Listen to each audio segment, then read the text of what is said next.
Trend line, moving averages और आजकल SMC, institutional trading, आपको लगता है आप इससे मार्केट प्रेडिक्ट कर सकते हैं? हेलो बॉस, केम शो मजामा? Well, today was a dry day, there were no opportunities, but I have to discuss something. I'm a Gujarati. I keep seeing people around me talking about stock markets like every Gujarati does.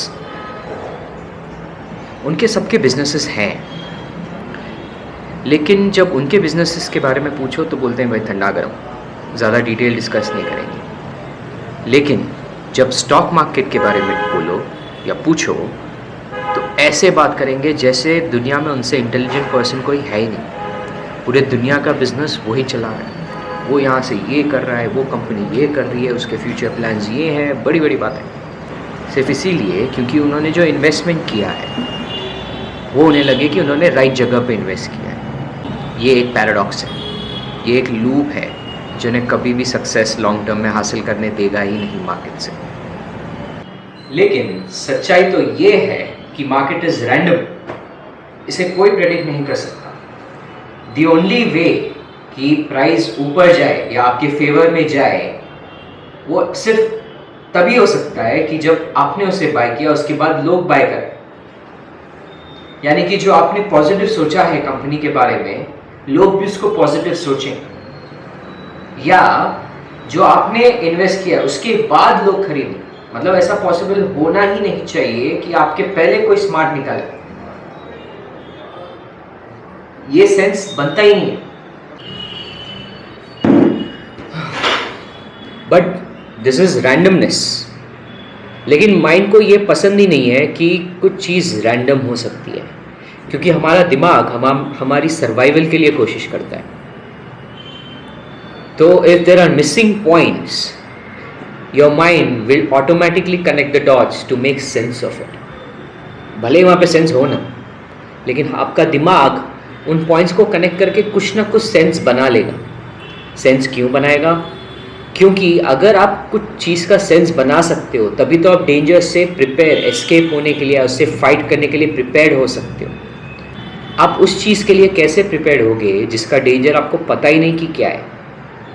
How will you prepare your self when you don't even know what the danger is? तो इसीलिए ये जो concepts हैं, trend line, moving averages और आजकल SMC, institutional trading, पता नहीं future में क्या क्या आएंगे, ये सेंस बनाते हैं आपके लिए. आपको लगता है आप इससे मार्केट प्रेडिक्ट कर सकते हैं. क्योंकि सेंस नहीं बनेगा तो आप अनसर्टेनिटी में जियोगे और वो माइंड को पसंद नहीं है. And there is a catch here.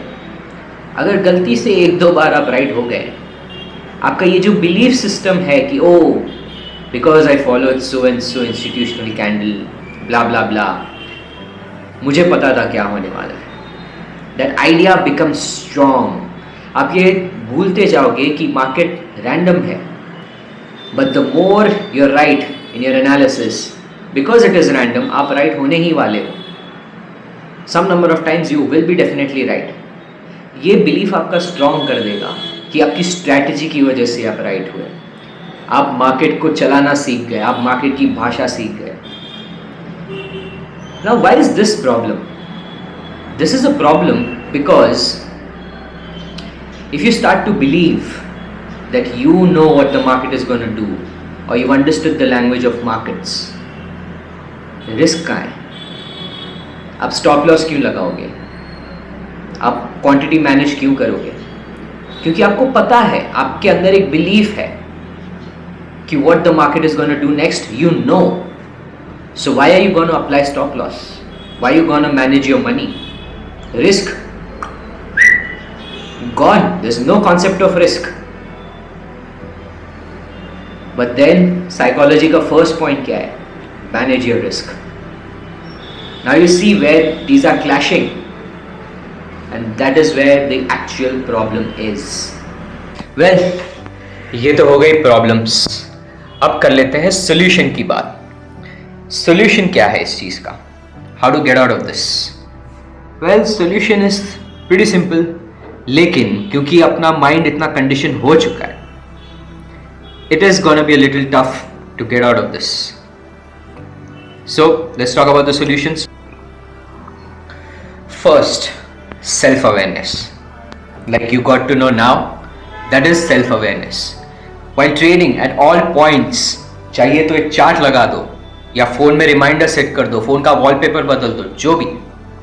Before placing any trade or before analyzing anything, remind yourself that this is just random. It has nothing to do with your strategy. Your strategy will surely give you an edge, but your strategy is not making the markets. Market बन रहा है तो आपकी strategy form हो रही है, एक as मिलेगा. लेकिन आपकी स्ट्रैटेजी की वजह से मार्केट ऊपर जा रहा है, wrong. Second, don't base your trading judgements on one trade. Do it in a sample size.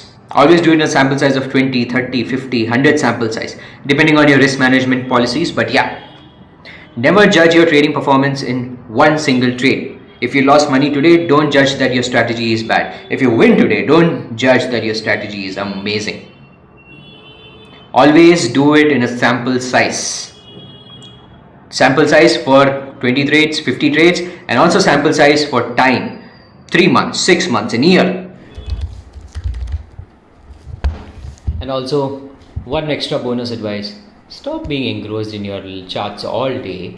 You figured out, you have a strategy, you know what to do, you have your risk management in place. Get up, get out of the house, go, do something.